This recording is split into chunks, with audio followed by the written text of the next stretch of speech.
Hello, and welcome to the latest episode of Black Girls Heal. I am, as always, so excited to be in front of you today. In Houston, right now, we are in the middle of a rainy season, which I love. I love rainy days. And if you know anything about Houston, from Houston, been through Houston, you know that, I guess all of Texas, but especially Houston, you never know what the weather is going to be. We could be freezing one day. We can be in the hundreds the next day, flooded the day after that. And so I love when I get an extended stint of rainy days, just like normal rainy days that you can cuddle up and get cozy and, just get comfortable, which is going to come in handy with what I'm going to be talking about today. Today's topic is the 4 seasons of self-love that you find when you are dating. And, I think that this could be applied to all relationships, but this idea for this topic came about when I was talking to a client. And, she's been going through her relationship journey, and I've seen so much growth in her. And I see how some things are starting to bloom for her. Some places she's starting to flourish. And there are some places that are still a little bit barren and hard. And that is such the common experience for all of us, that we can see hope and light and the harvest for all the things that we've been planting, all the seeds we've been planting in some areas, and some other areas still need a little bit of tending. So when I was thinking about this and thinking about what is the common thread and what are some themes as we go through these seasons of healing and how it shows up in our relationships, because like I always say here, our relationships are a mirror or the nature of our relationships, right? And so it is very easy for us to have it all together when we're just in our head and when we're by ourselves, but seeing how we are showing up in our friendships and our romantic partnerships and our family relationships and what we are feeling about ourselves says a lot. And so I was thinking about self-love and our self-identity and what that looks like. So in today's episode, I want to break down what are some of the themes that I've seen and what it looks like, what our self-love looks like when we may be in a winter season, what our self-love may look like when we're in a spring season, a summer season, and a fall season. And again, I really think that this will apply to all types of relationships, but I'm most likely going to use more dating examples in this episode, but we'll see. I haven't started teaching yet. So if that sounds like something you're interested in and wanting to know what season you might be in, then go ahead and keep on listening, and I hope that you enjoy. Thanks for listening to this week's podcast. Before we get started, let's take a small break to say thank you to this week's sponsors. So it's summertime, and that means it's a season for sundresses, shorts, and maybe a bikini or two. And with our skin being more exposed, it is so important to keep it moisturized, soft, and supple for our moments of fun. That's why I love Osea's Undaria Algae Body Oil, because it instantly improves my skin elasticity and is the perfect scent of the summer. With notes of mango, mandarin, grapefruit, lime, and cypress, I get compliments all day about how great I smell. I love the silky feeling of my skin after using the products, especially after a shower, and my skin has never looked so firm and naturally glowy. And in this stage of life, I'm also making sure that I'm feeding my skin products that are safe for it. So I love that Osea's products are clean, vegan, climate neutral, and cruelty-free. Get healthy, glowing skin for summer with clean, vegan skin and body care from Osea. Get 10% off your first order site-wide with code BGH at OseaMalibu.com. You'll get free samples with every order and free shipping on orders over $60. Head to OSEAMalibu.com and use code BGH for 10% off. Okay, so let's talk about it. So I'm going to jump right on in today, y'all. So first, let's talk about winter.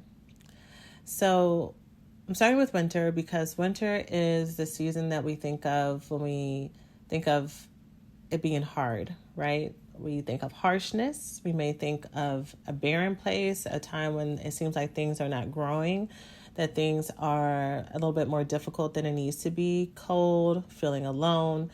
And when I think about being in our winter seasons, these are the times when we feel like when we are doubtful that anything will bloom, that we're kind of looking out. We hear from other people that it gets better. We've been told that it's possible for things to bloom in our life. We've been told that, there's hope on the other side of it. But right now, even if that's true, right now, this season is really hard. And it makes you want to go within yourself. It makes you want to hide. It makes you want to find some ways to self-protect yourself and to not really be in interaction with people. Like you just don't even want to move. You just want to stay still, play dead, hibernate, right? And so in relationships, that's exactly what it looks like. All those same words when you are either first starting your healing process or when you are working on a new discovery, because what happens as you heal is you don't reach this mountaintop where you're like, okay, I'm done, take yourself out the healing microwave. What happens is you continue to conquer, to heal, to master, to gain awareness around, to gain acceptance around all the different wounds and places in your life. And you feel relief from that. You feel relief and you feel joy.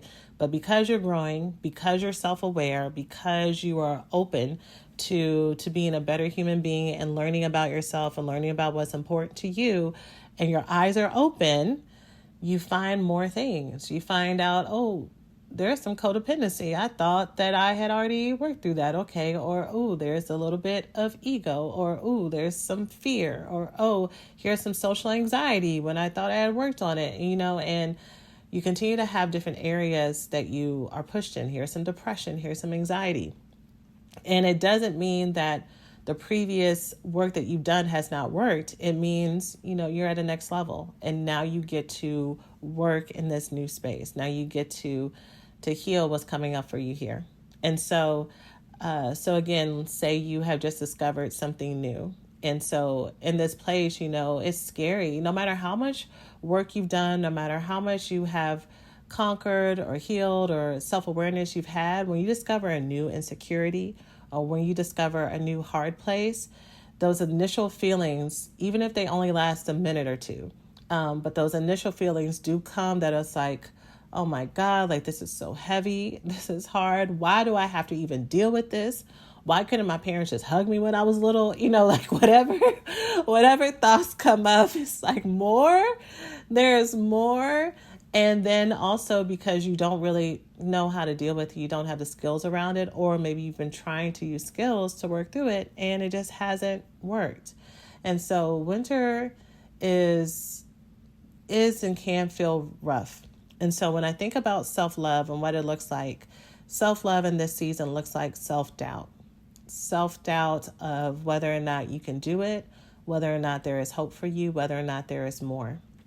When I think about what this looks like in dating, when women are first starting their healing process, and I'm going to talk about the container of women that I work with, and it may be different for others, but I'm just going to go off my personal experience of what I've seen with my students and clients. So in this season of self-doubt, this is where people are like, I want help and I'm thirsty for it and I'm ready for it, but also I'm doubtful of whether or not it can happen for me. I think that maybe I can get a little bit of it. I can get maybe a little bit of relief, but maybe everything that I want and all my dreams coming true, I don't know. This is where there's still a lot of self-doubt about one's worth. So whether or not they are good enough for the type of people that they want, whether or not they have not spoiled it, whether or not they have not run out of time, whether or not they are too broken, whether or not they have too much dirt in their past, whether or not they have missed their one chance at true love, whether or not, this is where all of those doubts and fears come in at. And so for me, what I think is the hardest part about a winter season in your relationships is maintaining hope. Maintaining hope that not only is change possible for you and is your desires, or that your desires are possible for you, but that you're deserving of it and that it will happen. And so a lot of times it's really important to have people around you who can hold space for you when you're doubtful. So that is what therapists do. That is what your coaches do. That is what your mentors do. That's what your healthy friends do for you. And so, and also when they're reminding you that there is hope and promise, it can feel very annoying because you don't see it. But it's okay that you don't see it. It's okay that other people can hold that for you. So when you are struggling with self-doubt, you tend to kind of take what comes to you. So you tend to take, again, the scraps and the crumbs. So people who are giving you a semblance of the attention that you want. So someone who may be physically present in a relationship, but they have a whole lot of things going on. Someone who, has potential to be a good leader in a relationship and, talks a lot about their dreams and talks a lot about what they're going to do, but do they actually have the follow through? No. But you'll take these things because they are very close to what you want and they seem like it's better than having nothing, or it seems like it is a better than what you've had before. But again, it's based on the self-doubt. You don't know. It's hard for you to believe and to know that you are worth so much more than that. You hear people say it. You may even be telling other people that, but in your core, it's hard for you to actually stand in it, which is why your relationships may reflect people who don't deserve you. So that is the winter season. Now let's talk about spring. So spring happens as you're doing this work. You are starting to see the benefits of the skills you're putting into place. You're starting to see your mindset change a little bit. You are starting to put in boundaries and starting to say no to people, or you're starting to say yes to people. We focus so much on saying no and telling people what they can't do. And many of us, what we need to learn how to do is start to say yes to life, and yes to new experiences, and yes to hope, and yes to the possibility that this may work out for us, and to step out in faith and to step out in confidence, right? And so you're starting to do more of that. It is still, the ground is a little bit wet still because it's spring, so there's still some showers, there are still some days that are a little bit cloudy, but you can see the flowers starting to bloom, right? And so what's really beautiful about spring is now all of the things that you have been putting into practice, you're starting to feel the momentum of it, right? And you're starting to feel energized, and you're starting to feel like, okay, this is it. And so I love this because it's such an exciting place to be. And here's the rub, though, that comes with spring. And spring, especially in the form of relationships or dating. And of course, I talk about it in the form of healing from love addiction. This podcast, for those of you who are new listeners, I talk about love addiction here. I talk about, which is an intimacy disorder, that's where we will mistake the intensity of the feeling that we feel for someone. So the fantasy of who we think the person is, the fantasy of what the relationship will be, and mistake that for love. And we will overattach to people who are unavailable for us, but we do so continually to our detriment. So we may risk our mental health, our financial health, our sense of security, our careers, all for the sake of this love. And so it's the uncontrolled nature around it, the frenzy, the insanity around it that makes us feel so much shame and embarrassment and guilt, because this is an area of our life that we don't really have control over, right? And so I talk about that here in this podcast. And so what I notice with women as they are in this spring phase of healing from love addiction, to continue to use the metaphor, the thing about spring is when you see flowers, you're like, oh, great. Okay, we're done. Like now we can be in the sun. Now we can rest. Now I'm going to get everything that I'm looking for. And you kind of let your guard down until the next rainy day comes. And then there's a few weeks of rain. And then, the weather changes. Again, this is my experience here in Houston. It may not be like this in other places, but you think that, now it's sunny, it's going to stay sunny, but actually it goes back to being cold for a little bit, and it starts to, then you can't go outside as much, and you got to pull out that coat again, and it's like, wait, I thought that we were done. I thought that things were blooming. And so for my ladies who are healing from love addiction, what that looks like is you are starting to date or build your relationships, and so you're feeling more confident, you're asking for what you want, you're saying no to things, you're saying yes to things, and so you start to meet people. And you start to think that these people are the evidence of everything that you put in, right? You start to say, okay, well, I've been asking for what I want. I made my list, I heard it on Sheena's podcast or whatever else, I did it in the program. And, I'm meeting them and they're being nice, and I'm going to try to go slow, kind of like them a little bit. And you start to kind of let your guard down, and then you start to say things like, well, I'm going to trust myself a little bit more. And I'm such an advocate for trusting yourself, but you're still growing, right? So you don't quite know what are the places that are my insecurities or my traumas or my woundings that sound very much like a healed place, but they're not. And then what are the places that are actually my healing and my intuition? Like, you're still negotiating, or you're still navigating, figuring out what that voice is. And so, to put it plainly, what that looks like is I see women who will start to date these new people and talk to these new people, thinking that this is it, that this is the prize. And meanwhile, the person that they are talking to or starting to date has all of these red flags. But very common with those of us who struggle with love addiction, we have already made up stories about who this person is, about what it's going to look like, about how they're showing up. And so even if we do share what is going on with other people, we are already attached to the fantasy and the story we've told ourselves.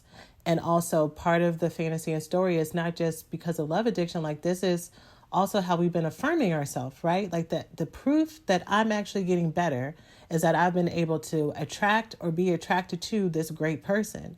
So if I actually listen to feedback or what someone else is telling me about this relationship, or if I open my eyes to the red flags, then that means that I'm doing this wrong. That means that I have failed. That means that there's something wrong with me, which is not the truth. That, again, we find ways to prove our deepest insecurities true. So if you have a deep belief that you always do things wrong, that things don't work out for you, that you fail, that you have to be good enough to prove that you are good enough, then you are going to always find evidence to prove that, versus just thinking, oh, this is just me this is part of me learning. This is me learning how to get my navigation back on track. Like, whether or not I start to talk to someone who is good for me or not, is not whether or not I'm talking to someone who is of that nature, is what I do with that information. Because the truth is, when you're a dime, everybody's going to want to talk to you, girl. Like, you can be mad that there's these old crusty people trying to talk to you, but you fine. Just like there's going to be really amazing people who are interested in you, and they might not talk to you because they're intimidated by you. Like, it's all about the story that you tell yourself, and it's all based on what you believe. But to go along with the spring example that I'm giving right now, there's this belief that this flower that's blooming is it, and you want to hold on to it. And so when I was doing therapy, this is around the time when I finally got my students or my clients, because they were my patients at that time, when I would finally get them to get to a place where they were doing no contact with exes, or starting to do no contact with exes. All of a sudden they would start to talk to somebody new, whether or not it was intentional or someone who had already been around, but people would just magically appear. All of a sudden they got people in their DMs. All of a sudden there's someone who just magically shows up at work. All of a sudden no one ever talks to them in the grocery store, but now all of a sudden someone walks up to them in the grocery store. So literally it feels like this serendipitous, like, finally, like, God has given me a sign. And so they think that this is it, and they think that their work is done. And so the guards come down. And this is also around the time that they would start to flake off because, just like a love addict, all I needed was a new relationship. All I needed was someone to, like, listen to me and hold me, give me some loving and stuff on the side, and I'm good.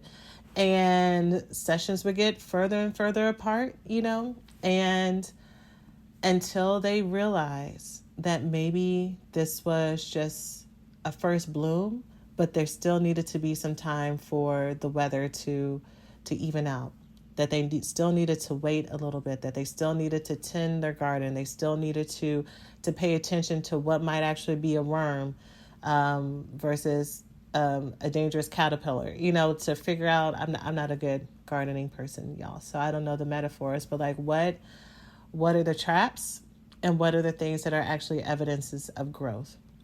And so in spring, you get, you have to keep your eyes open. So what I would deem self-love in this season, and the reason why you're able to start to see the bloom, is because you're practicing self-acceptance.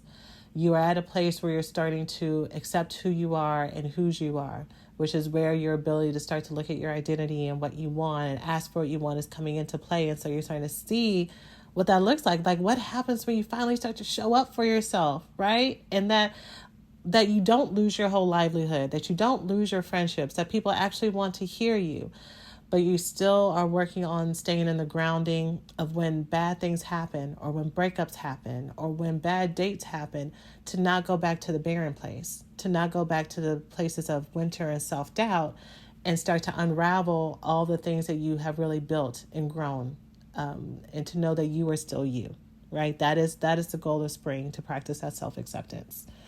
And if I'm going to continue the metaphor too, to trust that more growth is coming. You, just like in winter, you didn't think that good was possible. You just thought it was going to be like this forever. And this is just how you have to accept life to be. And then here you go. Now you're in spring. So as you're in spring, you're starting to see these things come to pass. Keep going. Keep believing. Keep practicing that self-acceptance and keep moving forward. Hey, we hope you're enjoying the podcast so far. Let's take a quick break to say thanks to this week's sponsors. As our country continues to grow and make new meaning out of the intersection between current and historical events, it is so important to stay connected to the voices and the leaders who are influencing what progress, connection, equality, and truth mean to us as Black people. The next generation of influential Black voices can be found on NPR's new collection, Black Stories, Black Truths. Black Stories, Black Truths is a celebration of Blackness from NPR. Each of NPR's Black voices are as distinct, varied, and nuanced as the Black experience itself. In the Black Stories, Black Truths collection, you'll hear stories of joy, resilience, empowerment, and creating world-shifting things out of struggle. Every episode is a living account about what it means to be Black today, told from a unique Black perspective. From Bobby Shmurda to The Wire, Michelle Obama to reparations, there's no limit to the range of Black stories, Black truths. Black perspectives haven't always been centered in the telling of America's story. Now they are the story. In NPR's Black Stories, Black Truths, you'll find a collection from some of NPR's best podcast episodes celebrating the Black experience. Hear a feed of episodes from across NPR's podcasts that center Black voices. It's NPR Noir. Turn on NPR today and hear a range of voices as varied, nuanced, and Black as the country we reflect. Stories should never be about us, without us. Listen now to Black Stories, Black Truths on NPR, wherever you get your podcasts. And then, as you do, here comes summer. Summer is amazing. The theme of self-love for summer is that you are in your self-deserving season. You deserve, and you are flourishing. So the sun is out, sky's out, thighs out, like you are living it up. You're having fun. You are relishing what it feels like to have your voice. You have done no contact with the people that you needed to, and now you're clear on who gets access to you and who doesn't, right? You are setting things up. You are getting closer in relationships. You're initiating things that are fun. You are actually having fun. I've talked about this before, about how I will ask clients what they do for self-care, what they do for self-love, and what they do for self-enjoyment. And 9 times out of 10, if they tell me that they do something fun, especially when we first start working together, if they tell me what their fun things are, those things are they exercise and they journal. And sometimes they might talk about taking a walk. And I'm like, those are really amazing things that you do for yourself. And they'll talk about going to get a massage or getting facials. And I'm like, that is amazing body care, which it is. But what do you do that tickles your pickle? Like, what is it that you do that makes you laugh, that brings you deep joy, that you get excitement and butterflies when you think about it? Is there anything like that you have in your life that provides that type of body reaction to you? And many people don't have those things. And it's hard. I think it's hard because on one hand, depending on the type of childhood that you've had, You may not have had an opportunity to fully be a child and to fully explore and enjoy your life, especially if you grew up in a competitive family, whether or not competitive within themselves or that a family that liked sports and competition, but you had to be the best. Like you weren't playing sports for fun. You were playing sports so that you can dominate and prove to your parents and prove to other people that you were the winner. So whether or not you learned as a child what it was like to have fun just for fun's sake, or just growing up and being an adult and learning how to do adult things and having to have a full 9 to 5 and don't let you be in a city where you actually have to commute, and being too tired to go out and have fun and have hobbies.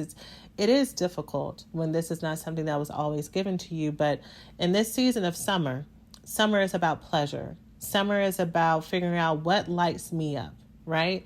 I can have all this ambition and I can have all these things, but what is it that makes this life worth living? And really living in that for yourself. And I love that for you. So when you are in this season of deserving, when it comes to that you feel that you're self-deserving in this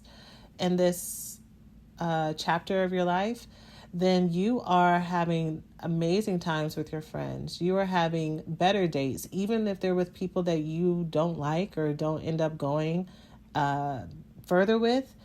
The dates are about the meaning that you have attached to the dates are different than before. Before, whether or not a date went well, made or break whether or not you would end up alone, or made or broke what you felt about yourself, and if you felt sad and disappointed. But now in this season, these dates are here for me for fun. And even if I like with someone and it doesn't work out, I'll let myself feel my feelings. I'll let myself feel my disappointment. I'm not going to push that down and act like I have to be happy all the time.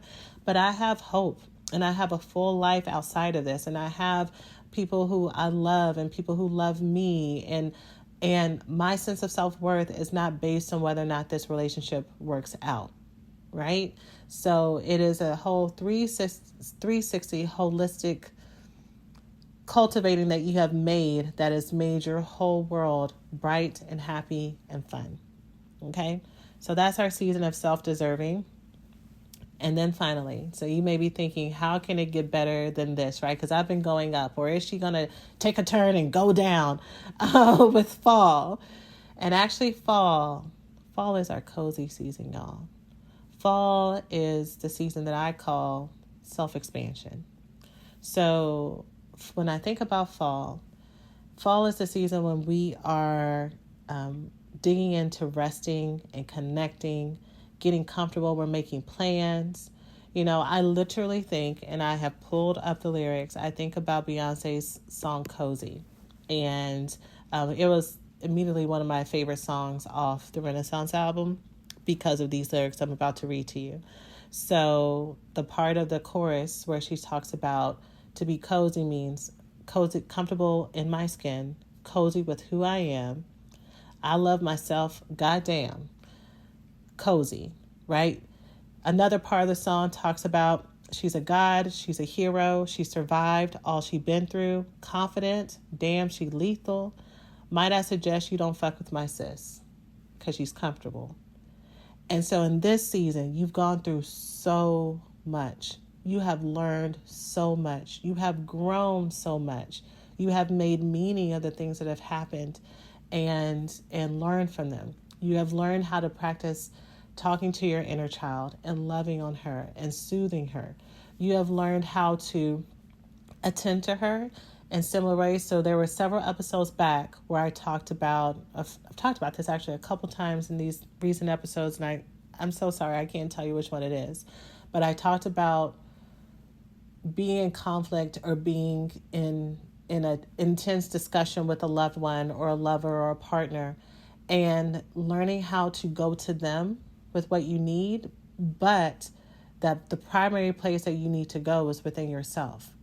Are you able to attend to yourself? Are you able to tell yourself the words that you need? Are you able to attend to your own traumas versus always being dependent on other people to fix things for you?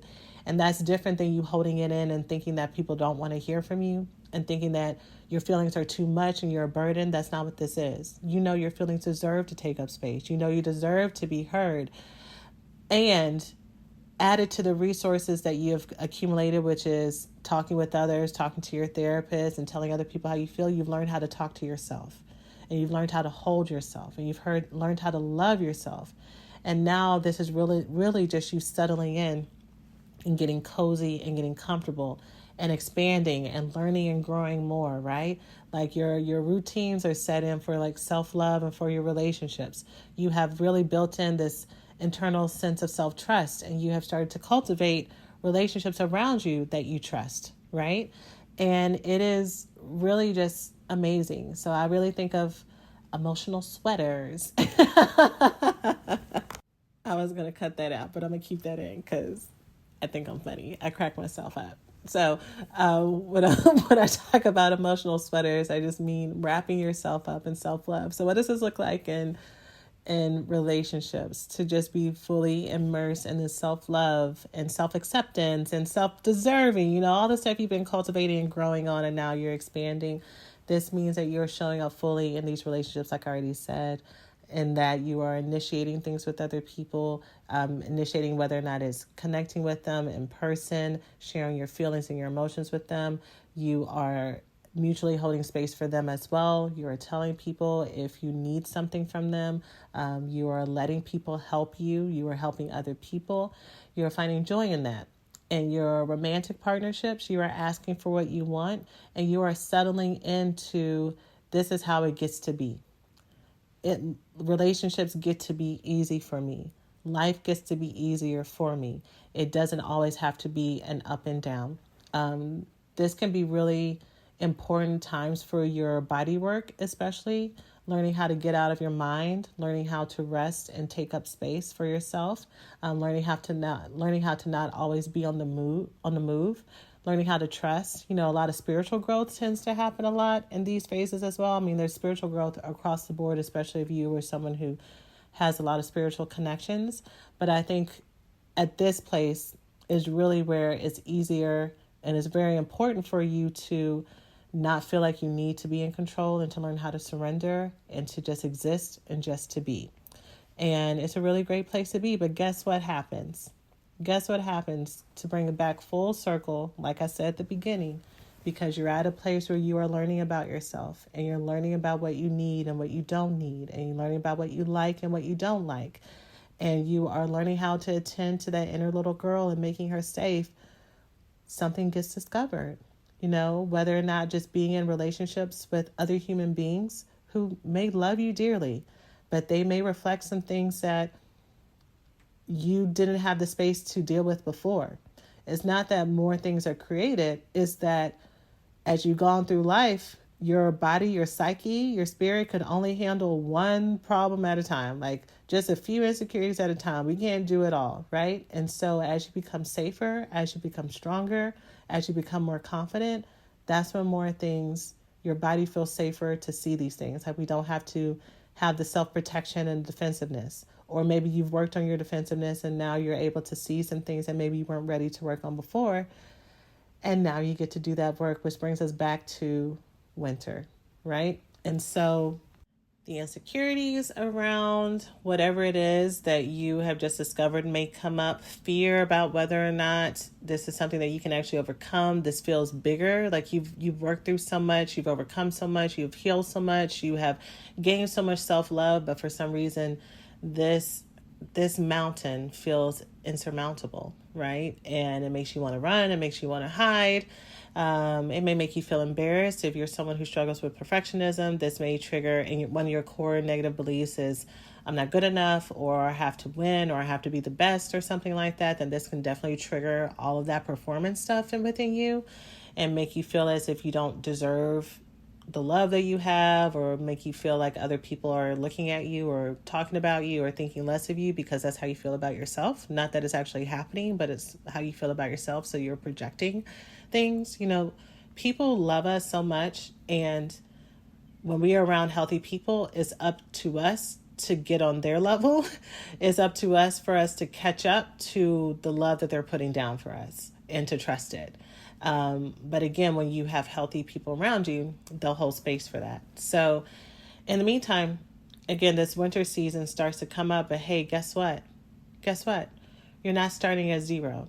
If you have already gone through these different seasons of healing, you can still capitalize on what you've learned. You've already learned some self-acceptance and how to work through this and how to talk to yourself. You've already learned how that you are deserving, and you have all these experiences and relationships that show that you are deserving and that you've been able to walk in your deservingness before. You've been able to build relationships with people who have loved you in your imperfection. And you've learned how to love yourself in this imperfection, and you've learned how to grow so you can still bring all of those skills with you.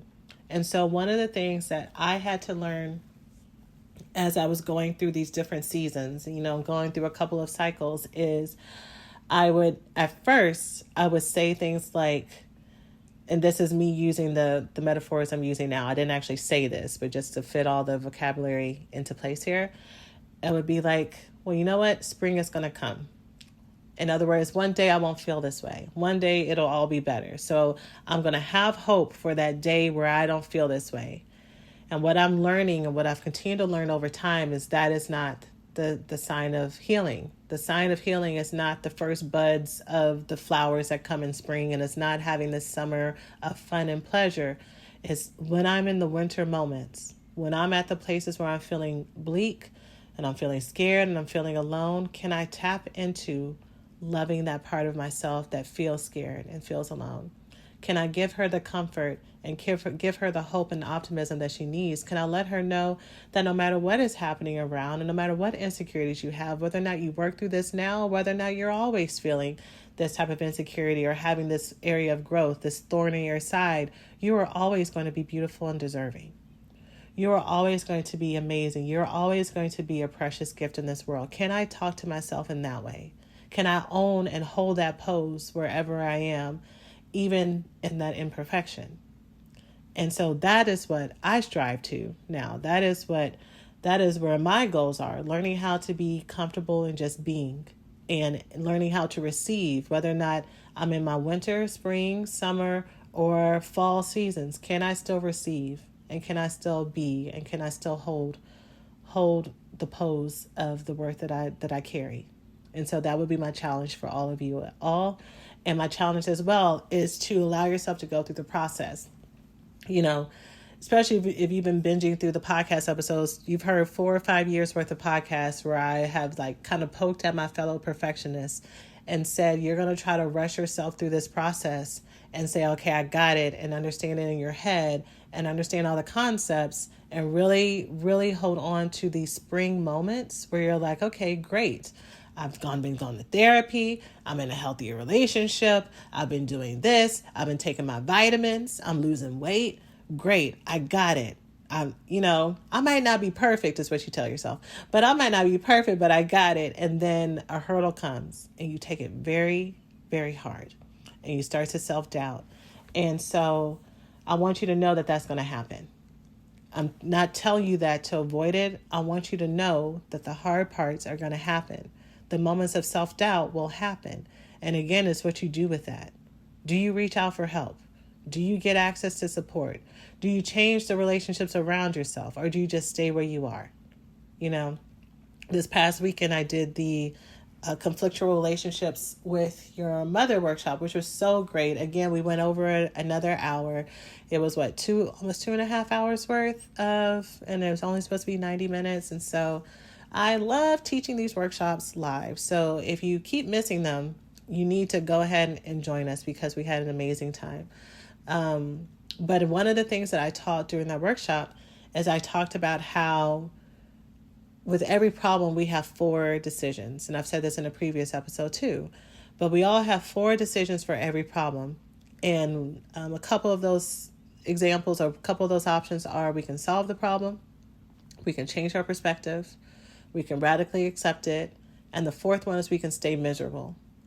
And some of us are staying miserable, hoping that if we stay in our worry and if we stay in our resentment of where things are, and we stay in our contempt and we stay in our woe is me and why is life like this, and why can't things ever work out for me, and why is it that I'm still alone, or why is it that I'm still in this relationship with this person that I don't like, or why did I marry this person and I didn't want to marry them, or why didn't I marry that person and I didn't want to marry them, or we will stay in these places thinking that it's something outside of us that's doing this to us, when really it's a choice that we're making. We need to, and we deserve to, own our feelings, feel that sadness, feel the grief, feel all that stuff. And then once we feel it, now what do I want? Is this where I want to stay? Or do I need to find a different path? And so out of those 4 options, if I don't want to stay miserable anymore, then I need to do one of the other 3. Find the solution, change my perspective, or radically accept what's going on. And they're hard. They are very hard to do, especially if there's no immediate solution to whatever problem you have, especially in the natures of matters of the heart in relationships. There's usually a lot of gray. There's no black and white. There's no right answer. You can do this and it might work out, or you can do that and it might work out. And so there can be confusion about, well, which way do I go? But you get to decide. It's the point. You get to choose. You get to decide what works for you. You get to be the master of your story. And so you have to use that courage and be willing to dig into that empowerment that you may have lost before, but just know that you have always had it. Just like Dorothy and the Wizard of Oz, you have always had exactly what you needed. And I encourage you and I challenge you to step into that in whatever season you're in right now. So that is it for today's episode, y'all. I have not pitched this in a long time, but I think this is a good segue for that. If you are wanting to work through these seasons and you're needing help and you're needing support and you're needing growth and you're needing feedback as you work through these different steps, I would love to have you in my recovery school coaching program. It is still live. It is still active. I actually got a text from a student who joined 4 years ago, and she is going to restart the program and go through it again because she found it so helpful. You have lifetime access to this program. You have lifetime access to any and all updates that I have as I come through. If there are certain workshops and certain programs, most of the time the recovery school students get discounts to it, or it just gets grandfathered into the program. So I would love to have you be a part of our Healing Circle family. So you can join by going to therecoveryschool.com. You can also go to our main website, blackgirlsheal.org, and click on Work With Us. It's the first program at the top, and you can read all about it. This is where I help women heal from the symptoms of love addiction, love avoidance, and love deprivation. And I'm available in our community to answer any and all questions and celebrate you and help you through it. I'm there for as much as you need or as little as you need. So would love for you to be a student, and you get to get started immediately. So again, that's therecoveryschool.com. And yeah, that's it. All right. I'm sending all of you love, and I will see you in our next episode. Bye for now. Take care of yourselves. Thanks for listening to this week's podcast. Before we get started, let's take a small break to say thank you to this week's sponsors.